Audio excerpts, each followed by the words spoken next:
Un des projets intéressants qui est né dans notre laboratoire, c'est le projet Biomobile, qui est un projet où on a réalisé une écomobile qui participe à l'éco-marathon Shell dans le sud de la France chaque année au mois de mai.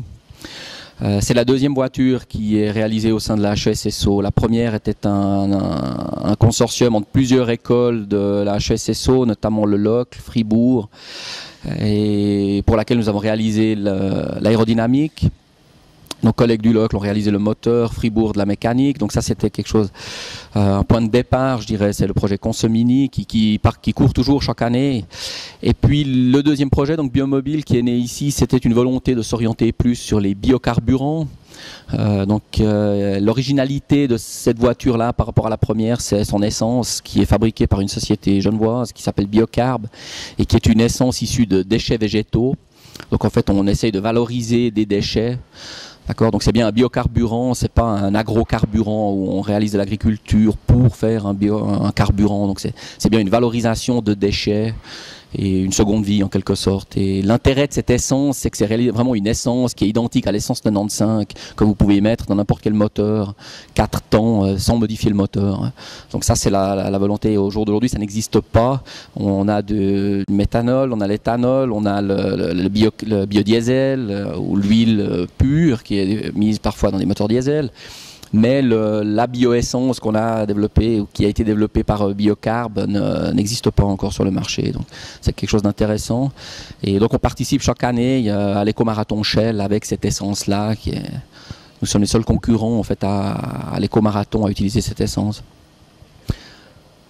Alors l'année passée, on a participé donc à l'éco-marathon, on a réalisé l'équivalent de 840 km avec 1 litre d'essence à une vitesse moyenne minimale de 30 km/h. Ce qui est une bonne performance, qui est encore assez loin des premiers, mais qui est une bonne performance avec cette essence maison. Et voilà, donc c'est un projet intéressant parce que beaucoup de spécialités sont dans ce projet, donc on peut intéresser des étudiants de différentes spécialités. Et c'est quelque chose d'assez motivant. Il y a notamment toute la question des frottements des roues, du montage des roulements, de la lubrification, qui est une part importante de la résistance à l'avancement du véhicule. Et l'autre part, c'est l'aérodynamique. La traînée d'un tel véhicule est extrêmement basse et elle est répartie entre 50% d'aérodynamique, 50% la résistance mécanique au roulement, donc frottement des pneus, des roulements, etc.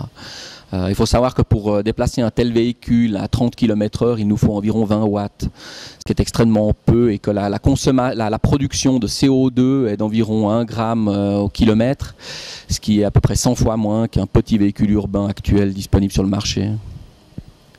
Oui, alors l'application surtout de cette essence, c'est tous les petits moteurs qui seront jamais diesel, par exemple, les outils de jardin, les motos, les petits moteurs bon marché, souvent qui ont des rendements extrêmement mauvais, qu'on néglige beaucoup dans l'impact environnemental, mais qui sont ou les vélomoteurs, les motos, etc. Donc qui sont des petits moteurs qui doivent être bon marché, qui sont des moteurs pour lesquels les technologies modernes, coûteuses, sont rarement utilisées.